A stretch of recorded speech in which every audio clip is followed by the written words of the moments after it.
નમસ્કાર દર્શક મિત્રો, મહાભારત એપિસોડ 45 શ્રાવણ મહિનો હવે બેઠો છે અને રોમઝૂમ આગળ વધતો જાય છે. એની સાથે સાથે આપણી કથા પર તાલમેલ સાથે આગળ વધતી જશે. આગળ જોયું તમે, શ્રી કૃષ્ણ, અર્જુન અને ભીમ એ મગધ જવા રવાના થાય. એમનું ધ્યેય હતું જરાસંઘને પડકારવાનું, એને હરાવવાનું, જેથી લશ્કર યુદ્ધમાં પરવવું ના પડે, મોટા પાયે જનહિંસા ના થાય અને જરાસંઘ જે કંટારૂપ હતો એ દૂર થાય. આજે વાત કરવી છે જરાસંઘ સાથે જે 14 દિવસનું મલ્લયુદ્ધ ચાલ્યું, મહાભારતનો સૌથી મોટામાં મોટો સંઘર્ષ ગણી શકાય એની. દોસ્તો, આપણે જોયું કે નારદ મુનિના સૂચન પછી યુધિષ્ઠિરે રાજસુ યજ્ઞ કરવાની ઈચ્છા વ્યક્ત કરી, પરંતુ શ્રી કૃષ્ણે સમજાવ્યું કે જ્યાં સુધી મગધનો સમ્રાટ જરાસંઘ જીવતો છે ત્યાં સુધી રાજસુ યજ્ઞ પૂર્ણ થઈ શકશે નહીં, કારણ કે તમારું આધિપત્ય સ્વીકારશે નહીં. જરાસંઘે અનેક રાજાઓને કેદ કરી રાખ્યા હતા. મહાભારતના કથાનક પ્રમાણે તો 80 રાજાઓને પોતાના કેદમાં નાખી રાખ્યા હતા અને એનો પ્રયાસ સમગ્ર આર્યાવત પર પ્રભુત્વ જમાવવાનો હતો. અંતે શ્રી કૃષ્ણના કહેવા મુજબ એક ગુપ્ત યોજના ઘડાઈ. શ્રી કૃષ્ણ, ભીમ અને અર્જુન બ્રાહ્મણ વેશો મગધ તરફ જવા નીકળ્યા. હવે શરૂ થાય છે મહાભારતના સૌથી રોમાંચક પ્રસંગોમાંનો એક. ત્રણેય યાત્રીઓ મગધની રાજધાની ગિરિવ્રજ પહોંચ્યા. તેમણે બ્રાહ્મણ વેશ ધારણ કર્યો હતો, સાદા વસ્ત્રો, પરંતુ તેમના વ્યક્તિત્વનો તેજ છુપાવવો મુશ્કેલ હતો. લાખ છુપાવો તો એમ સૂરજનારાયણ છાબડે ઢંક્યા રે ખરા, એમ એમના વ્યક્તિત્વનું તેજ છુપાવવું મુશ્કેલ હતું. જરાસંઘે બ્રાહ્મણોનું સન્માન કરી તેમનું સ્વાગત કર્યું. તેનો એક વિશેષ ગુણ હતો. શત્રુ સામે પણ તે ક્ષત્રિય ધર્મ અને અતિથિ ધર્મનું પાલન કરતો. જરાસંઘે ત્રણેયને ધ્યાનથી જોયા.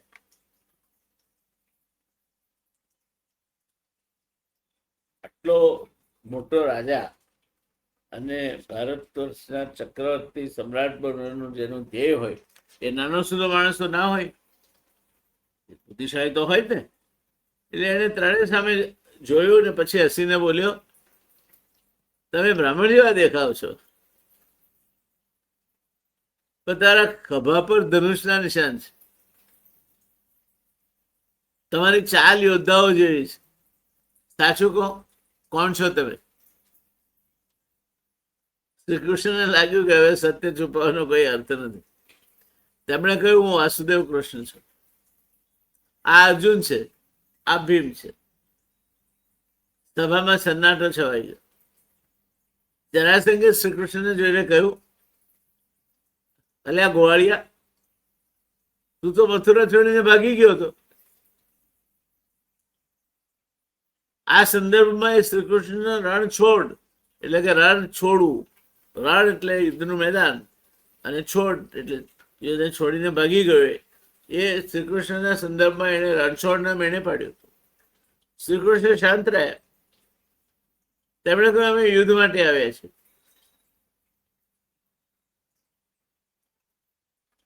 તારી પસંદગી છે, અમારામાંથી કોઈ એક સાથે મલ્લયુદ્ધ કર. જરાસંઘે ત્રણેયને ધ્યાનથી જોયા. તે સમજી ગયો ભીમ જ તેના સમકક્ષ બળ ધરાવે છે.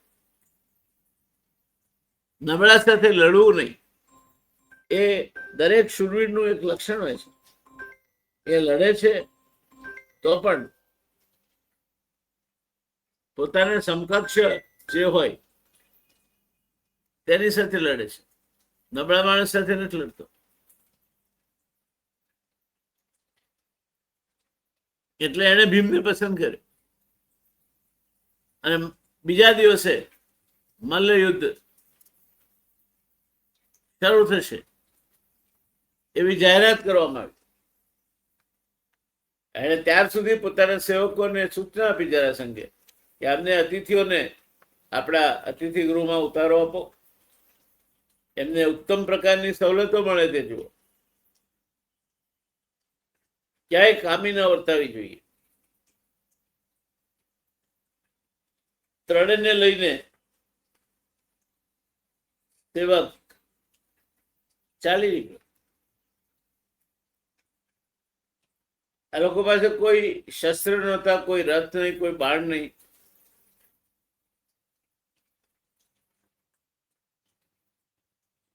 મલ્લયુદ્ધ થવાનું હતું અને તે માત્ર બે મહાબળવાન યોદ્ધાઓ વચ્ચે, ભીમ અને જરાસંઘ.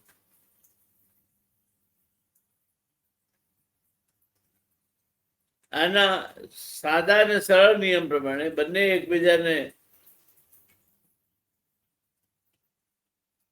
વંદન કરી, અભિવાદન કરી અને મેદાનમાં ઉતરે. વિશાળ જનમેદની આ આખી ઘટના જોવા માટે હાજર હતી.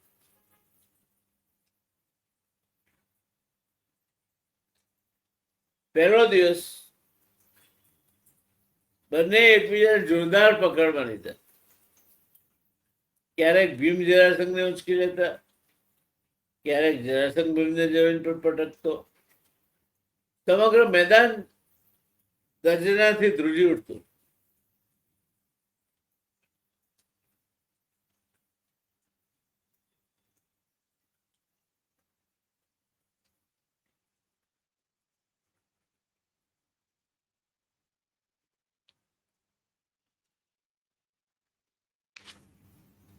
મલ્લયુદ્ધ આગળ ચાલ્યું.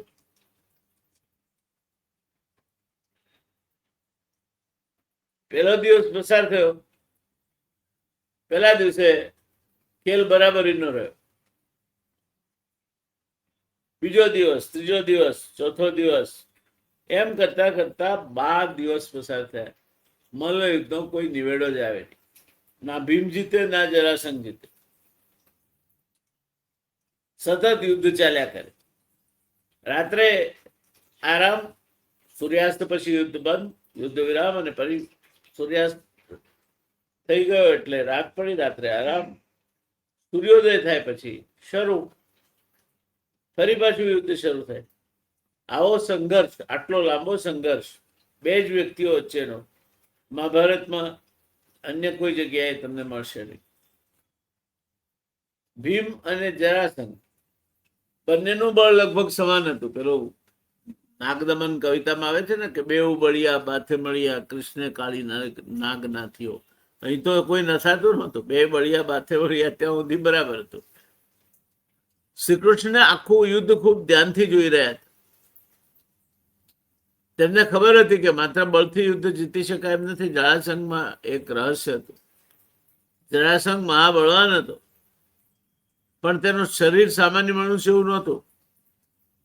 એકથી વધુ વખત ભીમે એને ગંભીર રીતે ઘાયલ કર્યો, પરંતુ જરાસંઘ ફરી ઉભો થઈ જતો. ભીમ પણ આશ્ચર્યમાં પડી જતો. 14મા દિવસે ભીમ થોડો થાકી ગયો. તેણે શ્રીકૃષ્ણ તરફ જોયું, જાણે પૂછતો હોય, હવે શું કરું? શ્રીકૃષ્ણે પાસે પડેલી એક નાની ડાળી હાથમાં લીધી, પછી તેને વચ્ચેથી ફાડી, પછી બંને ભાગોને વિરુદ્ધ દિશામાં ફેંકી દીધા. ભીમ આ સંકેત સમજી ગયો. કૃષ્ણે તેને જરાસંઘના જન્મનું રહસ્ય યાદ અપાવ્યું હતું. તેનું શરીર બે ભાગ જોડીને બનાવવામાં આવ્યું હતું, એટલે એનો જે વીકેસ્ટ પ્લેન કહેવાય, વીકેસ્ટ line in the entire body was the joint. ભીમે જરાસંઘને જોરથી પકડ્યો, જમીન પર પટક્યો, પછી અસાધારણ બળથી તેનું શરીર વચ્ચેથી બે ભાગમાં ફાડી નાખ્યું. શ્રી કૃષ્ણના સંકેત મુજબ બંને ભાગોને એણે જુદા જુદા દિશામાં ફેંકી દીધા અને વચ્ચે શિવલિંગની આકૃતિ બનાવી દીધી. આ ફાડિયા ફરી જોડાઈ શકે નહીં. જરાસંઘનો અંત થયો. મગજમાં સન્નાટો છવાઈ ગયો. વર્ષો સુધી અજય માનવામાં આવેલ એમનો સમ્રાટ આજે પરાજિત થયો હતો એટલું જ નહીં, હણાયો હતો. જરાસંઘના મૃત્યુ પછી કૃષ્ણ, ભીમ અને અર્જુન કેદખાનામાં પહોંચ્યા. ત્યાં કેદ કરાયેલા રાજાઓને મુક્ત કરવામાં આવ્યા. તેઓ વર્ષોથી સ્વતંત્રતાની રાહ જોતા હતા. મુક્ત થયેલા રાજાઓએ શ્રી કૃષ્ણ અને પાંડવોનો આભાર માન્યો. તેમણે કહ્યું, ધર્મ માટે કરેલા તમારા ઉપકારને અમે ક્યારેય ભૂલીશું નહીં. આ રાજાઓ જ પછી યુધિષ્ઠિરના રાજસુ યજ્ઞને સમર્થન આપવાના હતા. જરાસંઘનો પુત્ર સહદેવ, આ પાંડવોમાંનો સહદેવ નથી, જરાસંઘના દીકરાનું નામ છે, નામથી ભરમાતા નહીં. જરાસંઘના પુત્ર સહદેવનો રાજ્યાભિષેક કરવામાં આવ્યો. સહદેવ ધર્મનિષ્ઠ હતો. શ્રી કૃષ્ણે તેને મગધના સિંહાસન પર બેસાડ્યો. આ એક મહત્વપૂર્ણ નિર્ણય હતો. વિજય પછી રાજ્ય કબજે કરવું સરળ હતું, પરંતુ શ્રી કૃષ્ણે એવું ના કર્યું. તેમણે યોગ્ય ઉત્તરાધિકારીને રાજા બનાવ્યો. આ એમની રાજકીય દ્રષ્ટિ બતાવે છે. ઇન્દ્રપ્રસ્થમાં આનંદ છવાઈ ગયો. ત્રણેય વિજયી બની ઇન્દ્રપ્રસ્થ પાછા ફર્યા. યુધિષ્ઠિરે તેમનું ભવ્ય સ્વાગત કર્યું. હવે રાજસુ યજ્ઞનો સૌથી મોટો અવરોધ દૂર થયો હતો. સમગ્ર ભારત વર્ષમાં સમાચાર ફેલાયા, જરાસંઘ હવે નથી અને હવે ધર્મરાજ યુધિષ્ઠિરના રાજસુ યજ્ઞની તૈયારી શરૂ થઈ. મિત્રો, જરાસંઘનો પ્રસંગ આપણને શીખવે છે કે દરેક સમસ્યાનો ઉકેલ માત્ર શક્તિથી મળતો નથી. ભીમ પાસે બળ હતું, અમાપ બળ હતું, પરંતુ જીત મેળવી બળથી, જ્ઞાનથી. શ્રી કૃષ્ણને એને જરાસંઘના જન્મનું રહસ્ય યાદ રાખી અને એ યાદ કરાવ્યું. એટલે છેવટે બુદ્ધિનો વિજય થયો. અને એટલે જ હું વારંવાર કહું છું કે બુદ્ધિર્યસ્ય બલમ તસ્ય નિર્બુદ્ધસ્ય કુતો બલમ. યોગ્ય સમયે શ્રી કૃષ્ણે જરૂરી સંકેત કર્યો અને યુદ્ધનું પરિણામ બદલાઈ ગયું. આ જ્ઞાન અને બળનું સંયોજન હતું. શ્રી કૃષ્ણનું જ્ઞાન અને ભીમનું બળ. This is called strategic collaboration. વ્યૂહાત્મક ભાગીદારી આને કહી શકાય. આ પ્રસંગમાંથી દોસ્તો આપણને મેનેજમેન્ટના 3 અમૂલ્ય પાઠ મળે છે. પહેલો, information is a strategic asset. માહિતી એ વ્યૂહાત્મક ઘરેણું છે, વ્યૂહાત્મક મિલકત છે. આજે તો આપણે માહિતી યુગમાં છીએ. તે યુગમાં પણ માહિતી અગત્યની હતી. જો શ્રી કૃષ્ણ પાસે માહિતી જ ના હોત તો, એટલે માહિતી એ અગત્યની વસ્તુ છે, ખૂબ જ કિંમતી છે. બીજું, great mentors do not fight every battle themselves. જે મોટા ટ્રેનર્સ, શિક્ષકો છે અથવા તો મેન્ટર્સ એટલે સંવર્ધક છે, એ જાતે બધા યુદ્ધો લડતા નથી. તો પછી એમનો શિષ્ય તૈયાર ક્યારે થાય? એનામાં આત્મવિશ્વાસ ક્યારે આવે? શ્રી કૃષ્ણ જરાસંઘને નહીં માર્યો, એમને ભીમને યોગ્ય સમય યોગ્ય માર્ગદર્શન આપ્યું. એમનો રોલ હતો. આ મેન્ટરનો રોલ હોય.